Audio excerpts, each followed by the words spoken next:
السلام عليكم. لا تنسوا الإعجاب بالفيديو والاشتراك في القناة تشجيعا لنا لنستمر بنشر المزيد إن شاء الله.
On June 27, 2014, a large lava flow broke out on the northeast side of Pu'u'o and began to head east. It cut through miles of forest during the summer, and by October it was approaching Pahoa. Apa'a Road and the Pahoa transfer station were closed and emergency preparations began.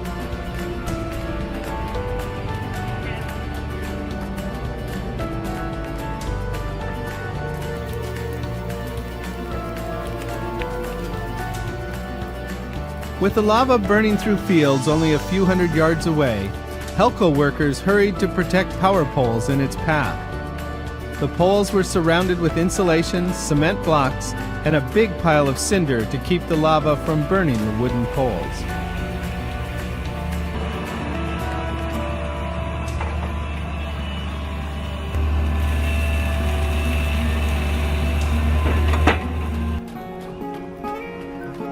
Lava ran directly into one of the power poles as it crossed the Pa'a Road in the early morning hours of October 25th.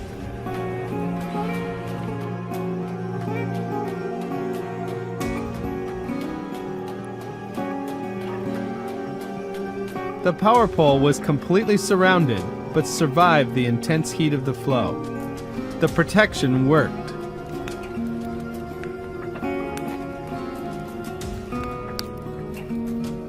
Below the road, the lava flow continued down through pasture, burning or burying fences and crumpling a metal shed along the way.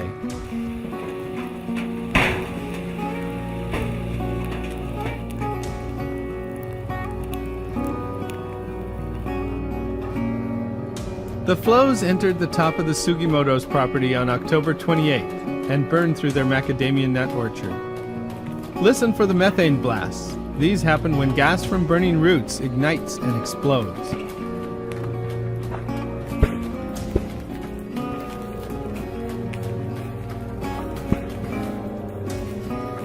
The lava burned things like this pile of old tires, but old trucks and pieces of metal got covered or embedded in the lava. Fire and civil defense workers were there to make sure everyone was safe.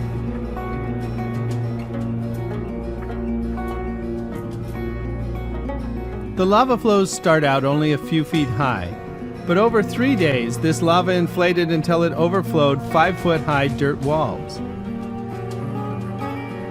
This sped-up video shows how lava flows inflate like a balloon. The outside crust moves up as lava continues to fill the inside of the flow. Some flows can get pushed up to higher than the top of a school bus. The lower flows stopped before they reached the village road or any homes in Pahoa. But on November 10th, a new flow broke out near Apa'a Road and moved toward an empty house. One branch of the flow moved along the road and into the driveway, and another flowed right up to the edge of the garage building, but stopped just a few feet away.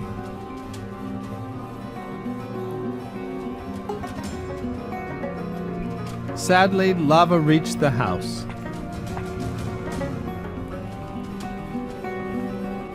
All that is left is the metal roof on top of the lava, though the garage is still standing.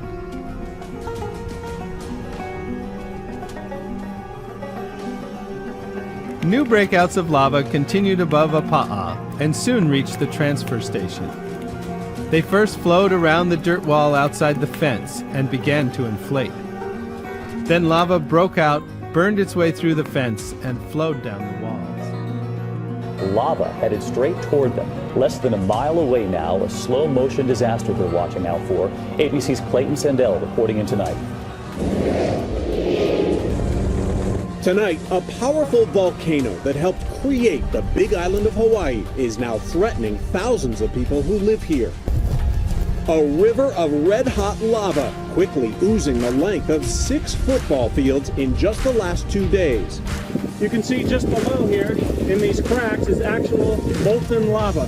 The flow erupted from the Kilauea volcano in June, traveling downhill 11 miles, now less than 1 mile from the small town of Pahoa. It's really the geography that controls where this lava goes, sometimes speeding up, sometimes it's slowing down, but it's always a threat. For some of the 10,000 people affected, evacuations could be just days away. Road construction crews are racing to make sure they have a way out. The island is no stranger to Kilauea's power. It's been steadily erupting since 1983, wiping out nearly 200 homes in 1990. The volcano has been belching explosions of fiery lava ever since, and now shows no sign of cooling off. On the leading edge of a lava flow on the big island of Hawaii, this came from the Kilauea volcano.